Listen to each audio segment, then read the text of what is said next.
ভাই ও বোনেরা, আজ আমরা সবাই দৌড়াচ্ছি টাকার জন্য, চাকরির জন্য, পড়াশোনার জন্য, নাম খ্যাতির জন্য। কিন্তু আসল সফলতার চাবিটাই আমরা ভুলে যাচ্ছি। সেই চাবি হলো নামাজ।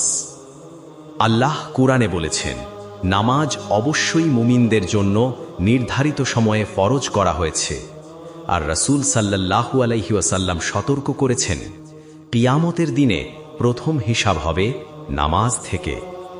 একবার ভাবুন, যদি প্রথম প্রশ্নেই আমরা ব্যর্থ হই, তাহলে সামনে আর কি বাকি থাকবে?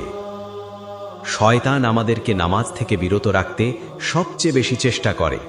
সে সরাসরি বলে না নামাজ পড়ো না, বরং ফিসফিস করে, এখন ব্যস্ত, পরে পড়ো, আজ না হলে কাল থেকে শুরু করবে।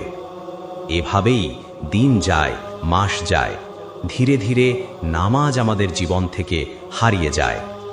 ভাই ও বোনেরা, নামাজ হলো দুঃখের সময় শান্তি, কষ্টের সময় ভরসা, অন্ধকার জীবনে আলো। আজ থেকেই প্রতিজ্ঞা করুন, আমরা নামাজ কখনো ছাড়ব না।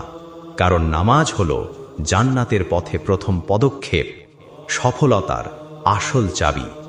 আল্লাহ আমাদের সবাইকে নামাজের মাধ্যমে সফল বানান।